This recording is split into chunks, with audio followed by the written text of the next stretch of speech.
The Volvo Ocean Race is the world's toughest offshore challenge, crossing 4 oceans and 5 continents over 9 months.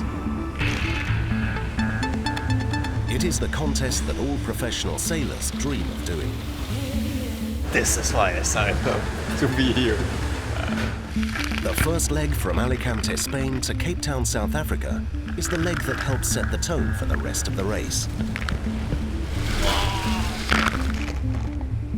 Having rounded the Brazilian island Fernando de Noronha, the fleet with Abu Dhabi and Brunel in the lead are heading south before they can make the crucial move east to race towards the finish line. So he takes the slack of G1. So far, it's been a close race, but slowly the leaders are edging away, and it's down to the navigators to make the right call. Eventually we're hoping to connect up with some decent westerlies that'll take us east to Cape Town. When we see an opportunity where we can make a break trip, then that's when we'll let her rip. The race is on.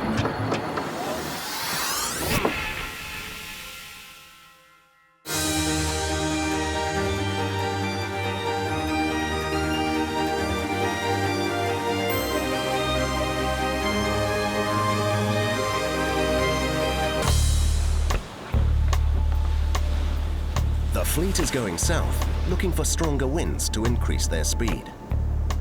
I think the next 3 days are pretty crucial because whoever can get round this area of light winds and get into the stronger winds can potentially stretch away.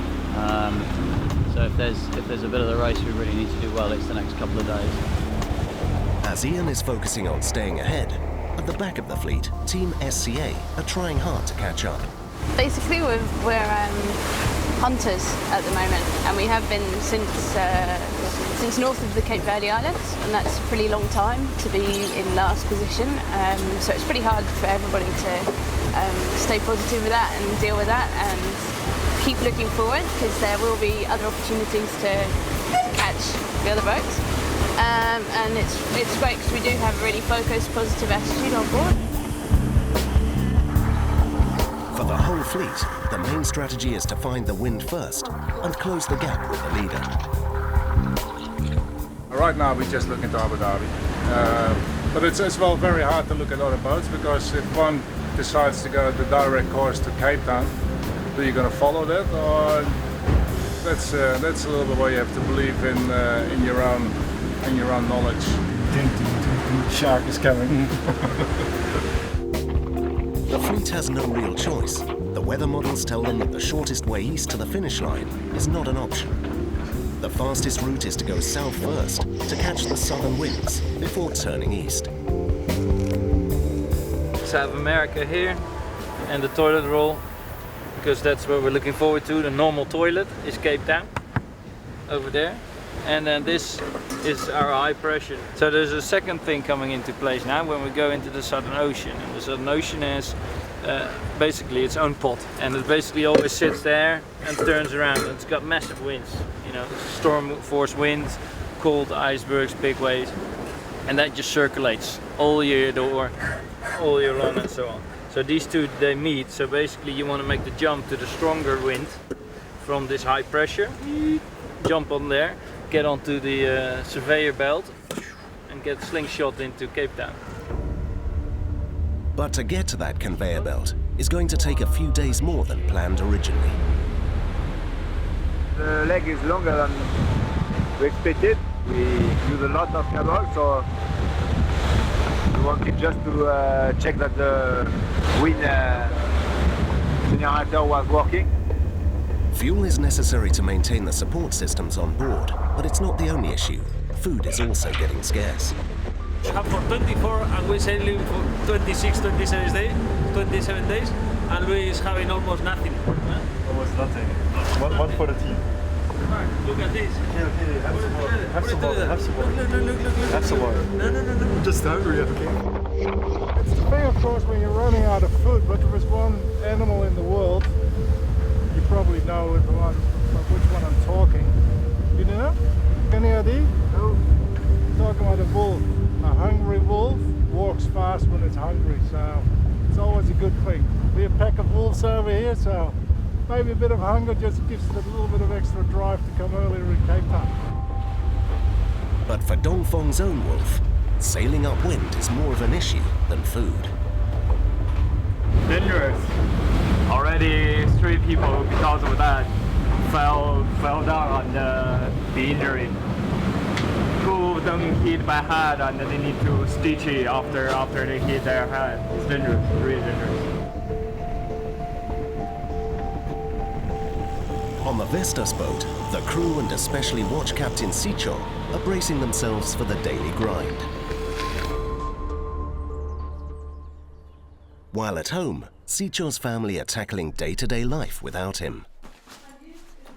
When Sicho's at home, he helps a lot, and so maybe I'm a little bit more stressed now during this period because school and all the activities. Okay, ¿lo otro? ¿Viene lleno? Más o menos. But I'm quite used to be alone with the kids, and we're quite organized with everything. Listo, vamos. Organization is key, especially when your daily routine has to change abruptly. I don't remember if it was in Palma or in Sardinia he called me. Very excited that they have called him from a team. I said, oh, that's great, because I know this big dream. But I didn't realize it was now. So 2 days after, he came back home and he said, okay, that means that I'm leaving in a couple of days. What? I said, no. As much as Sicho loved receiving the call, he could not make the decision to go on his own. First, I won't say anything to the team yet. First, I want you to tell me what I shall do. If you agree, if it's okay for you. And I couldn't say no. So I didn't want to say no. And that's something that I appreciate a lot of Sicho.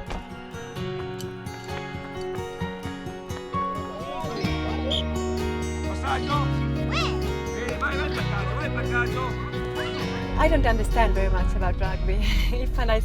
Even if I said to Tiago, I promised him to learn everything. But for sure, for him it's different to be with his dad, because both love rugby and they can talk with each other about it and they understand, you know. I don't understand. Maybe Tiago tells me something and say, okay, very nice, but it's not the same.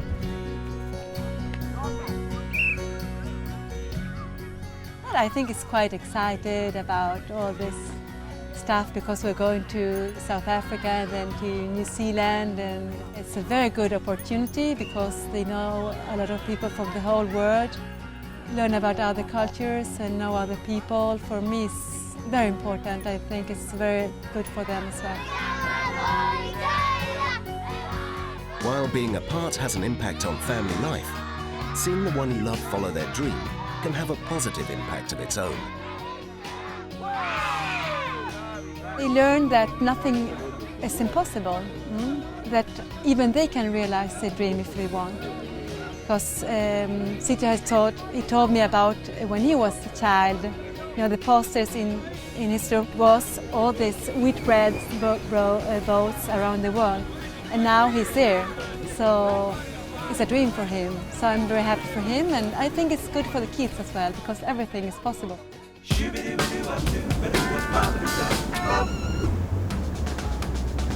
What is reaching? Well, reaching is good fun. It's when we're going really fast, and the main thing about reaching is when the wind is coming from the side of the boat. So if you compare reaching to being on your bike, when you're going upwind in the sailing boat, have a look at my ready-made wind direction here, made out of sporks.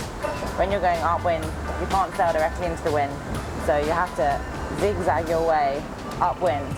And like being on your bike going uphill is slow, you have to zigzag, you have to cover a lot of miles, and it's really hard work.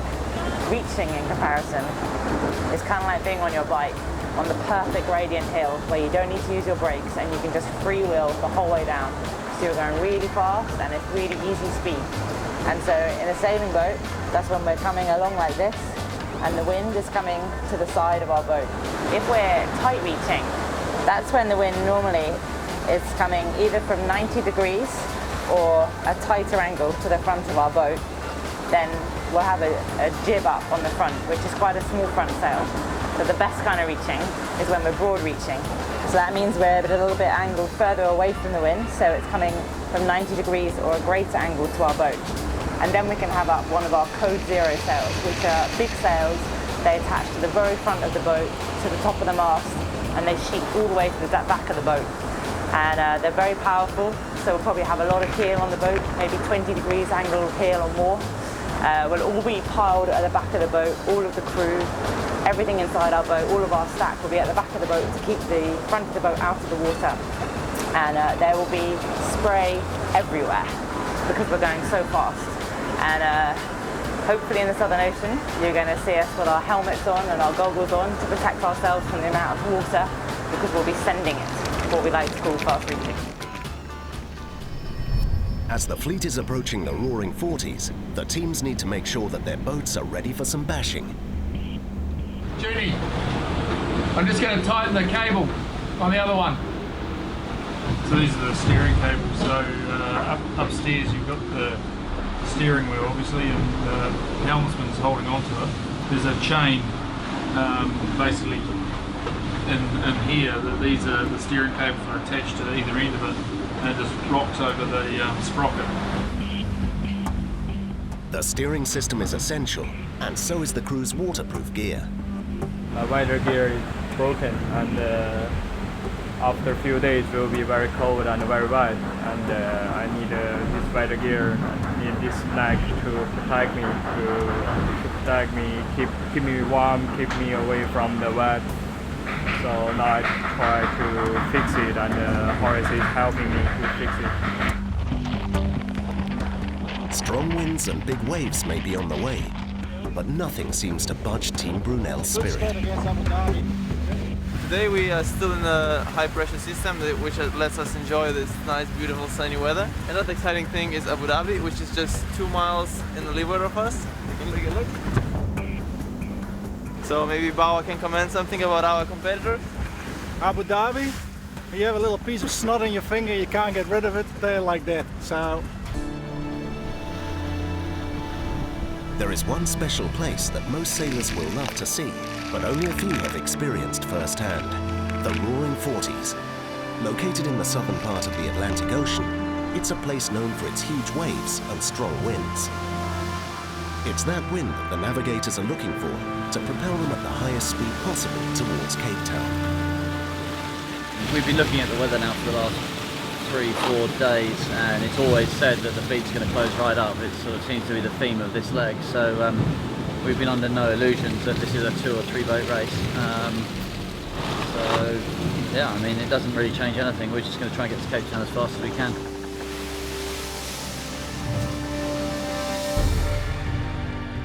Going much further south is not an option anymore, as race control has put in place an ice gate, meaning that the fleet needs to turn east before approaching the possible iceberg zone. From where we are now, here in the South Atlantic, across to Cape Town, and yeah, just in the middle here we've got our ice exclusion zone. It keeps us in a safe spot away from the ice, but it also means we can't dive south and get more of the westerlies than perhaps we'd like.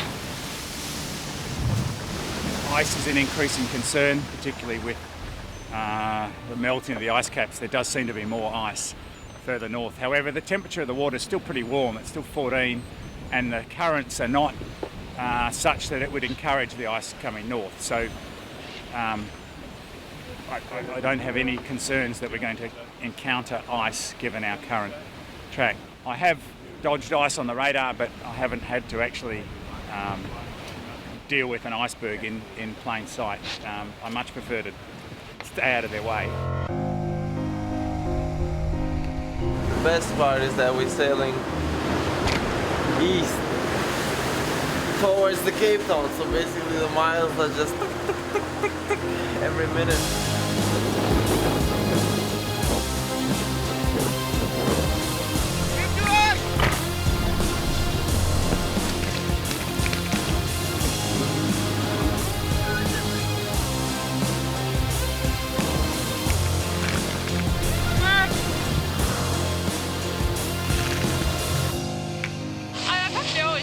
Southern agrees here. Everyone that enjoys sailing and likes surfing on waves would come down here for a sailing holiday, but unfortunately it's grey, it's cold, it's wet, and yeah, people tend to enjoy it less, but once you're down here it's just awesome. The conditions are perfect for sailing. It's grey and it's cold and it's wet. So it's like being back in Denmark. I kind of like that.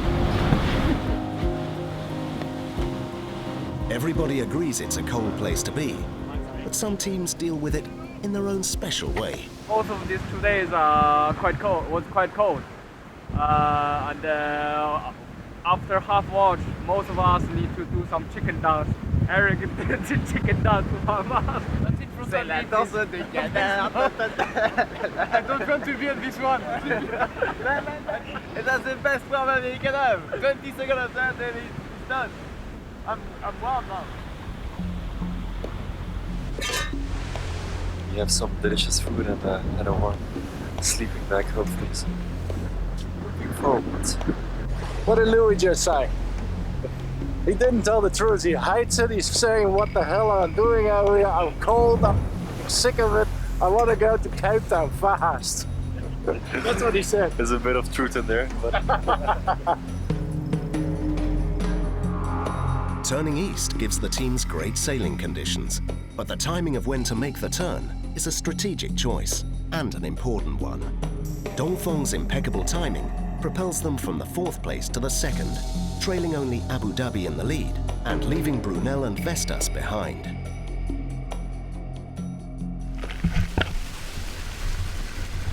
Well, we are in good position. We are second. We have nothing to lose. Yeah, maybe we can lose with Brunel, but I think we have a small advance. Everything can happen, but we are in good position to attack compared to Abu Dhabi. But for some, it's not going so well. we're going to have no wind for a long time. And then we will get wind from the north. And it will gradually build from 0 knots to 25 knots. We will do a number of sail changes frantically in the middle of the night. We will prepare for it as best we can, but it will still be a fire drill. And then we will be off. Who's driving this yacht? Nobody. Who's driving?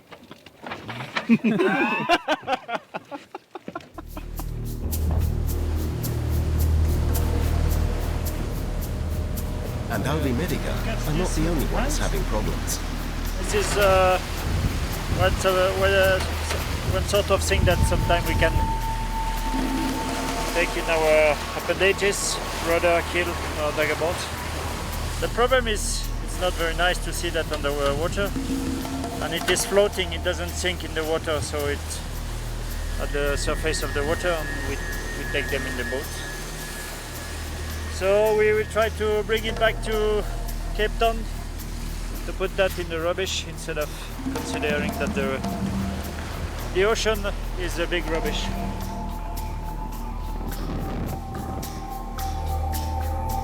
While on the ocean, the teams are passing important milestones. In Italy, Sicio's family are preparing to celebrate a milestone of their own.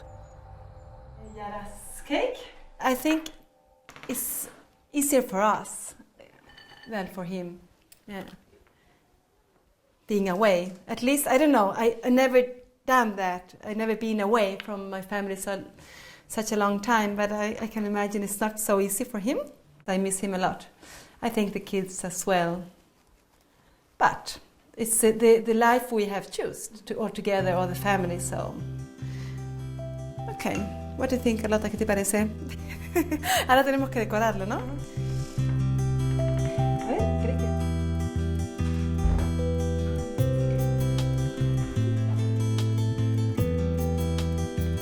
If they can decide, they prefer their dad to be here for sure. It was very funny when Carlota, she was 2 years old. She just began to talk and she asked me, Mom, we live here, and Dad, where does he live?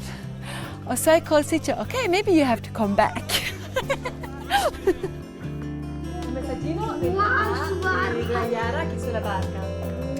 Hola Yara. I'm really happy because I see that the kids are writing a lot to their dad. And I think it's good for their relationship with him as well. It's very nice to see.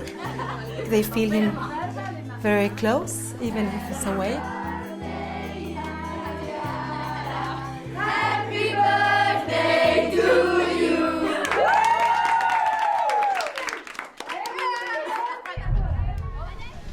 Back on the racecourse, Abu Dhabi are managing to hold their lead. But though they're closing in on Cape Town, any thought of celebrating is still a long way off.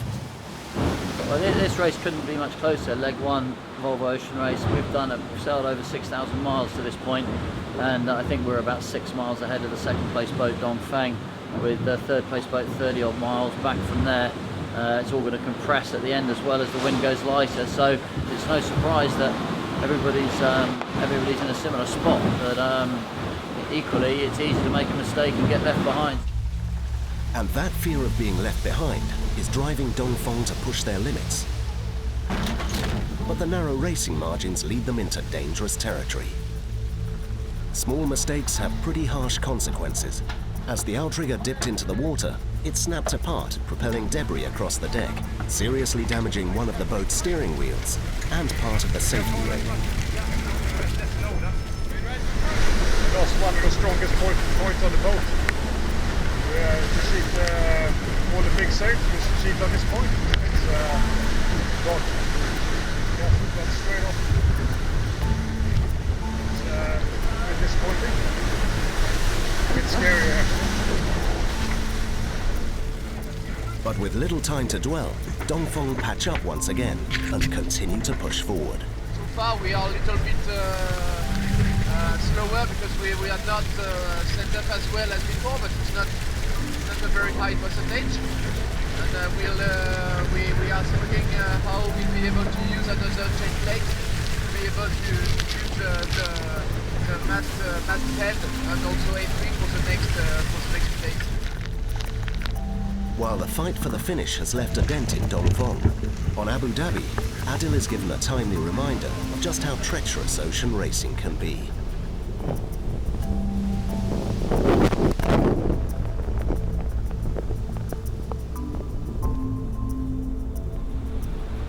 So we've got about 475 miles to go to the finish, so under 500 miles. Just had the 1 o'clock sked in, and after a nail-biting few hours, wondering what side of Dongfeng, what side we're going to be of Dongfeng. We're pretty happy to see the northwest of us, so fingers crossed we're in a good spot, and yeah, it's all on from here. While the front runners are racing to the finish line, the rest of the fleet are fighting a different ordeal. Albatross. Oh. It was a pretty cold night last night, the coldest one we've had, and it's a pretty good sunrise. I think it's a good sign. Or maybe not, as the wind disappears. Watching it die here all day, so 8 hours of our lives we won't get back. It's all right. While we watch the boats behind us on the tracker get a little closer, but you can only do what you can do, you know. So sail our own race in our own weather. Hope for the best. At the front of the fleet, the game is on. The finish line looms, and Abu Dhabi skipper Ian Walker makes a move to cover Dongfeng's passage through to Cape Town. It has been an anxious wait for the sailors' families in Cape Town, and it's the promise of a happy reunion that makes it all worth it for them, especially as the teams have been at sea for much longer than originally thought. It's going to be really nice to see him. I've missed him a lot. I think more so this time being a mum than other times. Pearl's fast asleep, so I'm hoping she wakes up before Daryl arrives. I think he's a bit worried she might cry when she sees him. He'll be smelly and hairy and different, so yeah, fingers crossed. She gives him a big smile. Will Abu Dhabi bring it home and give Ian Walker the win he has been after? Or will the underdog carry on fighting against the odds to surprise everyone? But one thing is sure, baby Pearl will be really happy to see her daddy. Next week, after nearly 4 weeks at sea, Dongfeng and Abu Dhabi battle it out right to the finish line.